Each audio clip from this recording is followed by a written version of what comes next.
Good evening, everybody, and welcome to the Chamber of Skulls. So, before we get on to the video, I want to take a moment and wish a very special person in my life a very happy Scully birthday. Now, if you follow me on Facebook, you'll know exactly who that person is. Otherwise, let me break it down to you. So, today would be my dad's birthday. He would be a whopping 99 years old. Now, I know I don't look that old to have a 99-year-old dad, but he was older when I was born, and I was privileged to have him in my life for the first almost 18 years of my life. He passed away when I was, 4 months shy of 18. And so, yeah, today would have been his birthday, and we lost him almost 30 years ago. So I just want to take that moment to wish my dad a very happy birthday and wish he could have been here with us to see all my ups and all my downs, my progressions and my regressions, and most importantly, his grandchildren. There's one special skull that I want to get in memory of him. Like I said, if you follow me on Facebook, you'll know more about this. And I'm hoping someday soon to actually be able to get that. Now, I'm not going to post anything about it on here. I'm not going to say anything about it on here. So if you want to see anything about it, you have to go to my Facebook page, which is go to Facebook and then look up Chamber of Skulls, and you'll see my post in pertaining to my dad's birthday. So with that out of the way, let's get down to our guest of honor here. We have us another Ebros design, and this one here is the Tortured Chambers with the Hellfire Mohawk.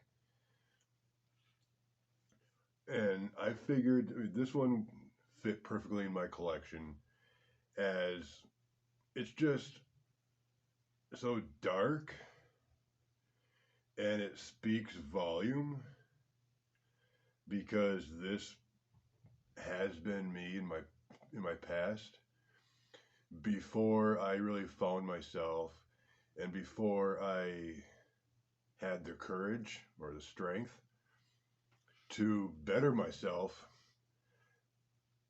I was living my own personal hell.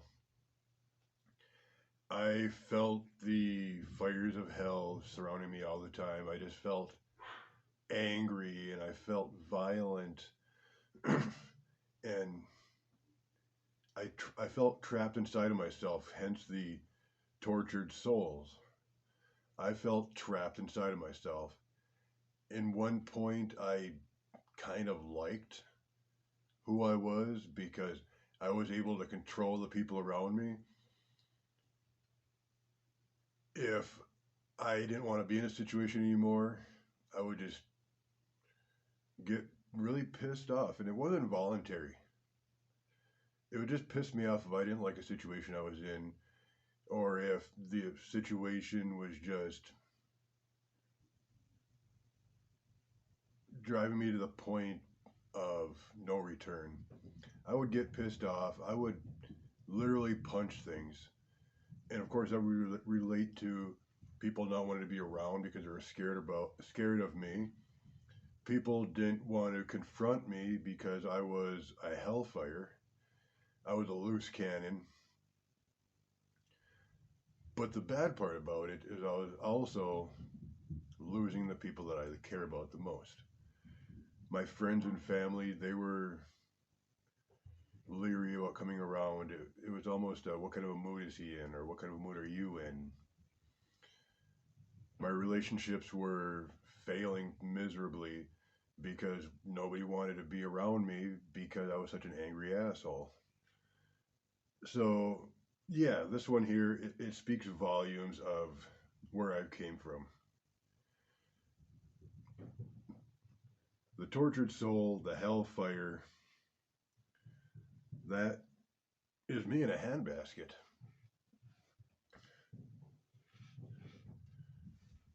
So we now, getting onto the actual piece, you see here now his mohawk is the Hellfire.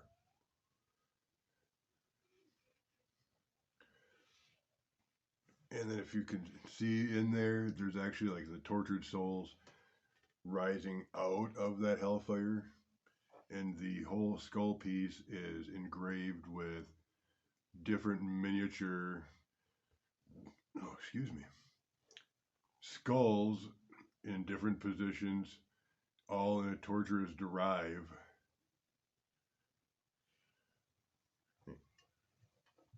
These all surround the entire piece.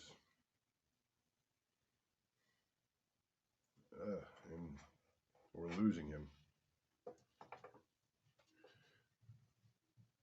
The fun part about makeshift turntables. Now, like I did say last week, that this should be the last video where I have my little makeshift turntable here. I have ordered a mechanical turntable, and that'll help with my close-ups. That will, help with support as I'm running off of a little something here that was supposed to be some kind of a turntable style, but all the pieces are not in fact here. So we have our turntable, which it rests upon, and we have the bracket. So now what I guess is supposed to happen is there's supposed to be something that screws into the bottom of here and gets fastened, listen to me, to that. And whether or not it actually turned is a different story. I'm sure if you didn't tighten it all the way, it could, obviously. But the downfall part about it, you put any amount of weight on either side and it becomes a loose cannon. So yeah, this should be, see, you gotta center the weight just perfectly, otherwise you're gonna have yourself a broken skull. So this should be the last week where I have this makeshift thing. And hopefully that'll become a little better content at the end for my close-ups, so I can just set up the camera next to it, have it spin around, and give you guys a clean 360 view without having a wobbly camera and having my hands sitting here going around in a shaky, shady, almost dropping your shit kind of way.